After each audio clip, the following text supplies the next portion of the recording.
Right, in today's video I'm going to be replacing the turbo on a PD105. This is a BKC, I believe. Yeah, BKC engine. Same as BLS. This is in a Mark 5 Golf, but it's the same as what's in a Turan and any other Mark 5 platforms, so A3, Leon, stuff like that. So I'm going to start by removing any vacuum lines and anything that's in my way basically. So I've already moved this boost pipe here and the air intake and air box. So I'm going to remove these vacuum lines and stuff out of my way. Underneath I've already detached it from the turbo. It's just a normal like spring clamp if you like. So I've detached that main intake pipe there from the turbo, so I'm going to undo that 10mm. There might be another 10mm down here, and then that pipe will come out of my way. And once that's out of the way I can start working on taking the intake manifold off, which will also need disconnected from the EGR and the EGR cooler down the back of there. Hopefully I'll be able to video that for you so you know where it is and what to take out. So like I say, once I've got that out and disconnected it from the EGR, intake manifold will be coming out. I might end up taking the rocker cover off because it makes quite a bit more room for accessing these bolts, especially ones that are like down here. Like that one's a bit of a pain to get to, but you can get to it from here. I think there is another bolt down there somewhere, I can't remember what it's for. So yeah, I'll be taking the electrics off, vacuum pipes there, and then the one that goes down there, I think that's the EGR possibly. Anyway, so then the intake manifold, and then the turbo hopefully. So it might be a bit of working from the top and from underneath, but we'll get there. I just thought it might be worth mentioning, if you look here, I've put a drill bit through the actual hinge. So this is like the service position as they call it for the bonnet. So I've undone the gas strut at the bottom here off that ball, and you just pop that little clip off there. You see how there's a slot for a screwdriver or a pick to go in? You just pop that clip out, which moves these metal tabs that are either side, moves those out of the way and lets you pull it off the ball. And then make sure it don't fall when you pull it off. Then you push it right up as far as it'll go. Don't strain the hinges though. And then there's a hole in both halves of this hinge on both sides. So I've just used a drill bit, but you can probably find a proper tool for it, or like a pin set maybe. But yeah, drill bit through there, and then this side's the same. Put another drill bit through there, and then that holds it almost vertical. And then as you can see, there's loads more room. So my mistake, I said it were a 10mm up there on that pipe there, but on this one it's a T30, so it could be a T30 or a 10mm on yours.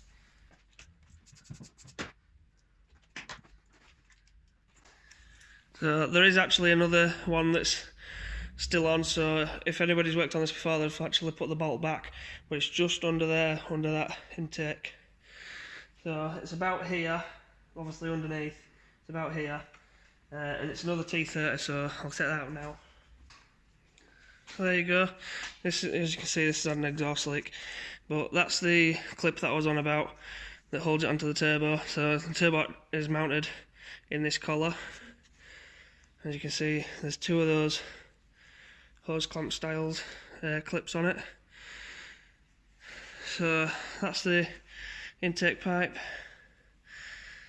and as you can see here, these clips are for the vacuum pipes. So this one, or these two single ones, hold the vacuum pipe for the turbo actuator. Then these two here, these double ones, hold the vacuum pipe for the turbo actuator and for the EGR valve. So when you're trying to pull it out, make sure you take the vacuum lines out of these first, otherwise it'll just make it difficult. And then these lugs get in the way as well, they get caught on the EGR cooler and what have you. So those three bolts were 5mm Allen bolts, and you can see that's quite cocked up, so I'll be cleaning it out before putting it back on.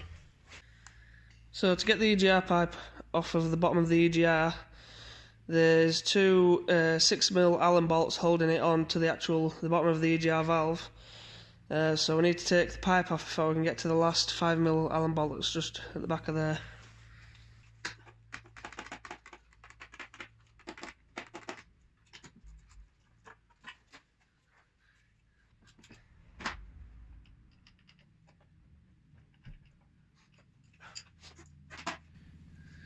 As you can see, the EGR's not much better than the anti-shudder valve.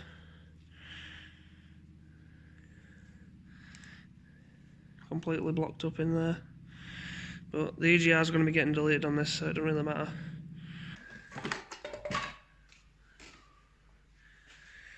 Alright, finally got the EGR cooler out. So as you can see, these are the mounting bolts. 1, 2 in there, if you can see it. And then there's supposed to be one here, but the actual flange is snapped off. You'll be able to see, obviously, 3 mounting points. This is where it goes onto the exhaust manifold, so those are two 13mm. And then there's a mount back here, which is a 5mm Allen bolt. See half of it snapped off. And then these pipes, 2 pipes there that are obviously hose clipped on. These 2 pipes here that are hose clipped on as well. So the pipes that go into these 2 need looping if you're doing the EGR cooler delete. You can see this one, the actual EGR pipe's broken, so that's where the exhaust leak was coming from. That's made everything black. So if you're just doing the EGR cooler, then this is where you'd stop and obviously do everything in reverse from now. But since I'm doing the turbo, I'm going to crack on and get that out. Probably take the intake manifold off and then take the turbo out.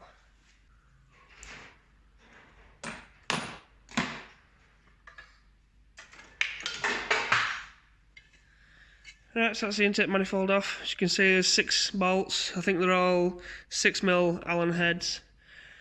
6 bolts holding it on. This is where the EGR cooler was mounted. And these 3 spots. Obviously it's not going to be going back on. Old intake gasket. It's not actually that bad for carbon build-up, but I'll still be burning it out, so I'll show you that so you know how to do it yourself. So now if I show you down the back of here, you can see everything's out of the way besides the downpipe, the turbo feed, turbo oil feed and drain that needs disconnecting. You can see the boost pipe's already unplugged down here. The vacuum line need pulling off, but that's no big deal. The main thing's going to be the turbo feed and return, and obviously that V-band there that's holding the downpipe on. Just see that little Allen bolt that was on it. So downpipe's 2-minute job. The feed and the return are probably going to be the biggest pain. So I think the feed is a 17mm, and the return I'm not sure because I can't see it. But once those are all off, we can actually unbolt the exhaust manifold with the turbo, obviously, because it's part of it, and then we can fit the new one.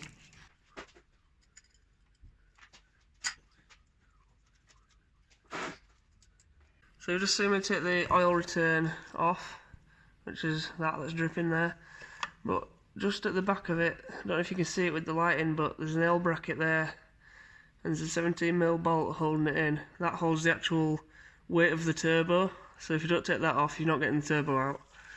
So we're gonna have to take this off now, or you could take the other side off, which is a 13, I think. That bolt's a 16, not 17. So take that little bracket off, and then we'll go back up top. So now it's off. You can see these are the bolt holes that hold it on, top and bottom. There's 8 of them, and they're 12mm nuts. Some of them bring the stud out with it though. This is where the EGR connects. So those, I think those 2 are actually 13s. They could be 12s as well. I used the 13 and it brought them off anyway.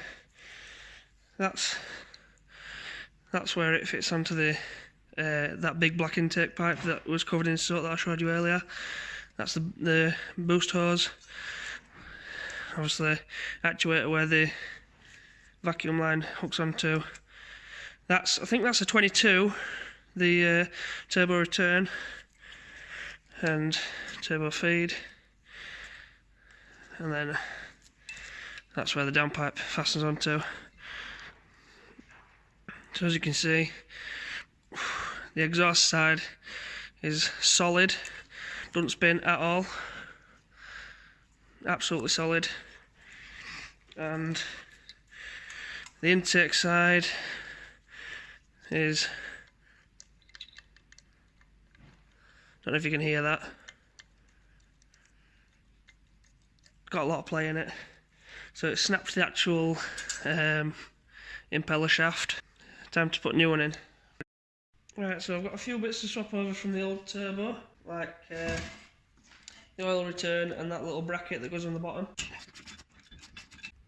You can sort of tell from the rusty marks on it where it was positioned before. You see the straight line that goes straight up that side. So we'll line that up with this side here. Not like that. Stick the bolt back in. Take the plug out of the return, get our new gasket, which is this one, paper gasket. We'll put it on the actual return first, put a bolt through, just hold it in position, and then I'm not trying to fight with it. Now I'll just ratchet these down. I'm not going to tighten it up yet until they're both somewhere near, just so it doesn't tighten down unevenly.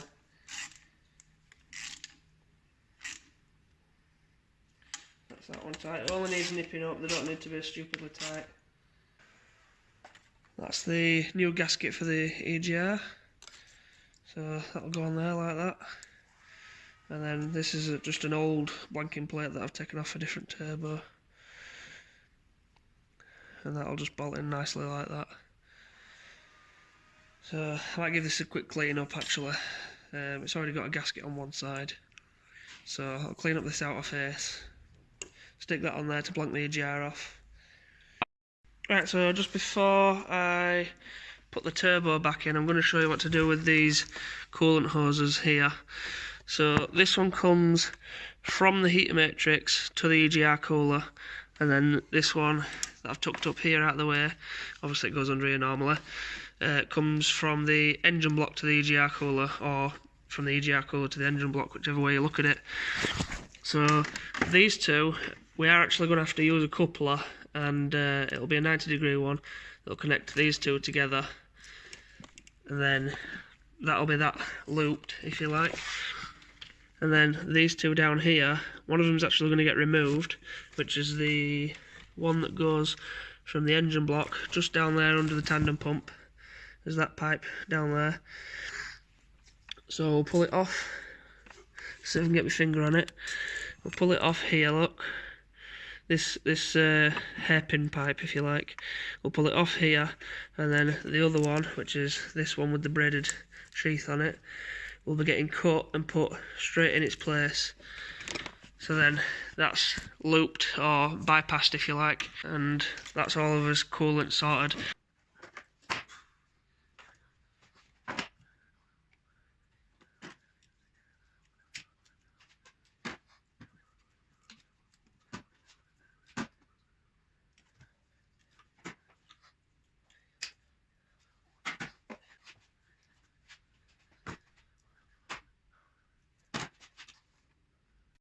Right, so now as you can see, just there is the elbow that I've put between the two pipes. The other one, you saw me cut it and put it on the end there, on the end of the head. So now all this coolant stuff's sorted out.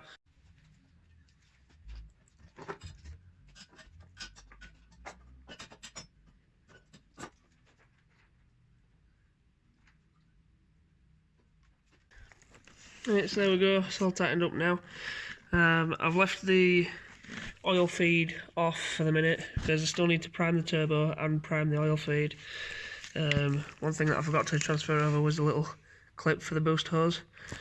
So I'm going to go underneath now, do the oil return, the fixing bracket, this boost hose, and I might even put the vacuum line on. Right, so now I'm underneath. I'll just show you what I'm going to be doing because I can't really get the camera angle and the lighting right. So there you can see the turbo return, oil return line, which is going to be getting put in. There's the fixing bracket or mounting bracket. There's the V-band for the exhaust, which is going to be going back on. And the boost pipe on this side. And then obviously the vacuum line, which is there. We'll be going back on the turbo actuator. And then once that's done, we'll be going back up top to finish the rest of it. Right, so I've just finished buttoning those bits up. So oil drain's done, that mounting bracket done, and then the vacuum hose is done, the boost pipe, if you can see it up there, nicely clipped in, and the V-band, I've put it in place, but I'm going to do it from the top because that's the way I did it before, so it should be easy to reach from the top. It's a bit awkward from down here, and then I'll finish up there, and then I'll have to come back down to put the clips on the intake pipe. Right, so now that I've finished up with that, I'm going to be moving on to cleaning the intake manifold out.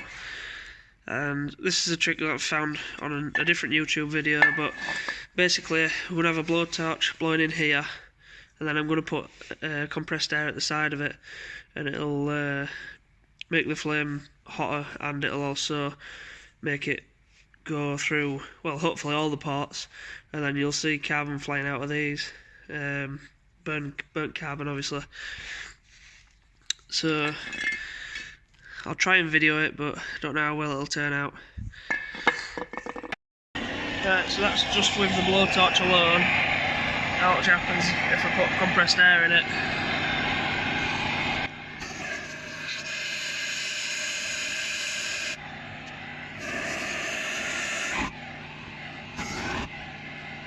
Right, so as you can see, it's all clean now, inside. It's about as good as it's going to get. I could take a wire wheel to it and, you know, get every last little bit off, but it's a waste of time. So it'll be a lot better than it were before. And then these two, I'll just give them a quick scrape out with a flathead screwdriver and then brake cleaner. So I've got the thick of it off. They're not perfect obviously, but most of it's gone. So we'll get this put back in, and then we'll prime the turbo and the oil feed. I've just cleaned up the mating surface, the intake manifold.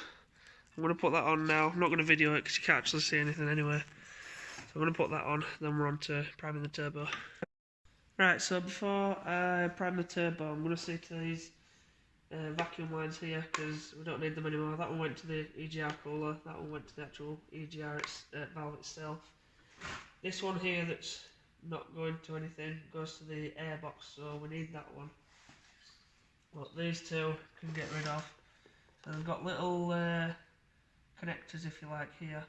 So if we might have to twist it to break the seal, and then they actually pull out like that. So I'd recommend keeping these little connectors just in case you need them in the future for any vacuum lines that wear through or break or whatever, because they're quite handy. Even the little piece of vacuum line might come in. And then the same with this one, but the connector's right up here.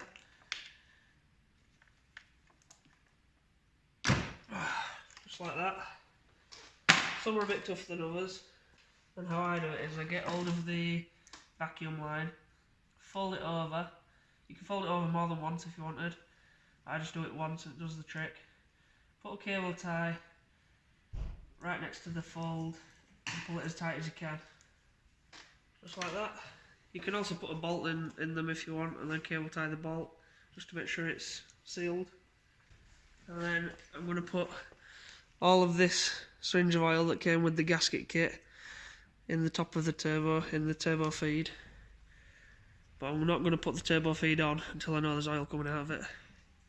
So I'll put this in, and then I'll be putting a rag underneath the turbo feed so I can see if there's oil come out of it and it don't go everywhere.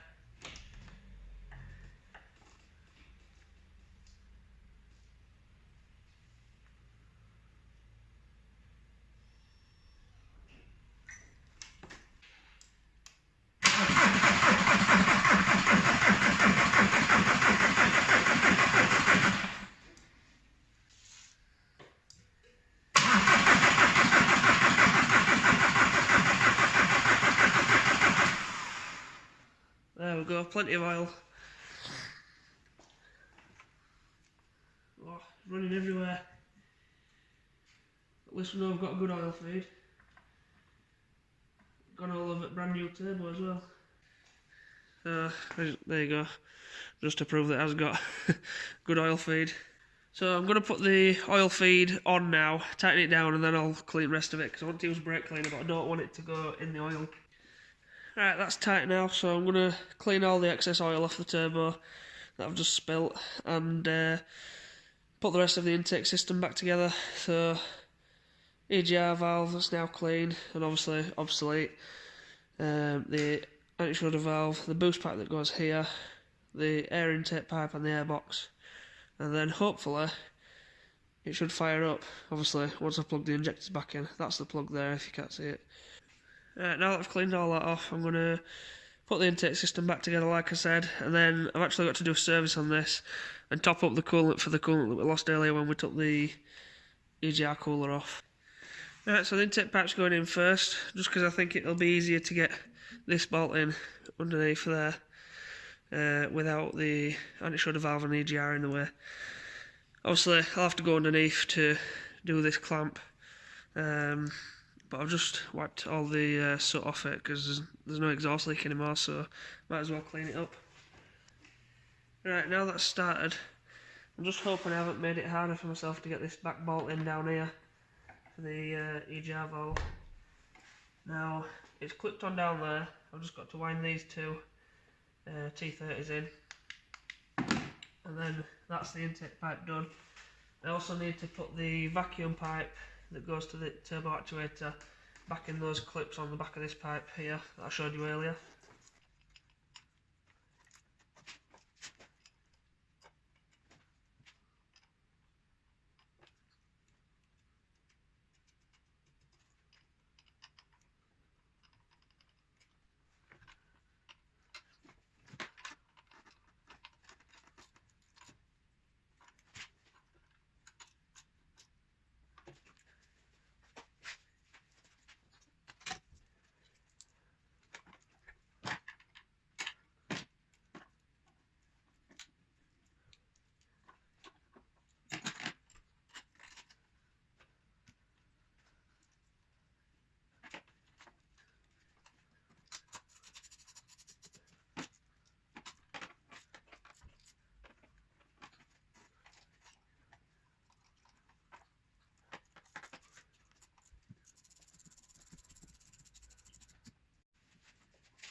Right, so now I've done that, I usually leave this boost pipe off, so if it does try and take off I can just block the intake.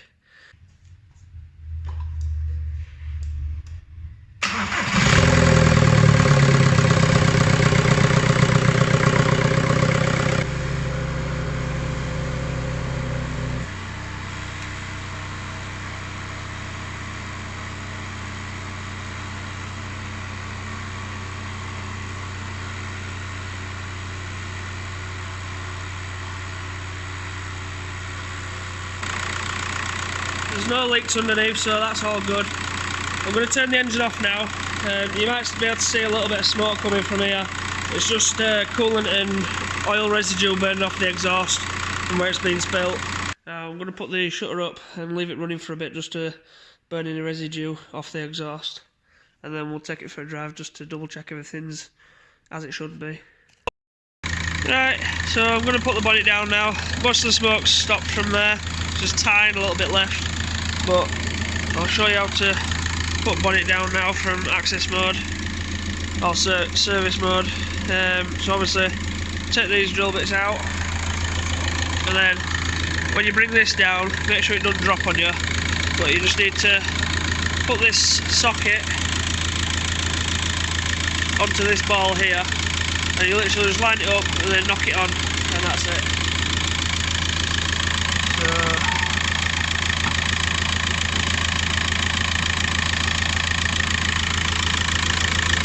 I'm trying to do this with one hand. So that's lined up there. Do it with the other hand. That's lined up, and then just give it a bang, and then it's on nicely. That's that. Let's take it for a drive. So I'm just going to take it nice and steady to start with, because it's not up to temp yet, and once it's up to temp I'll go through the gears and make sure it's behaving like it should be, boosting properly and everything. Right, I'm just taking it up and down road, giving it a few pulls. Obviously nothing too crazy, but it's behaving just as it should, boosting perfectly, and that's about it. So thanks for watching.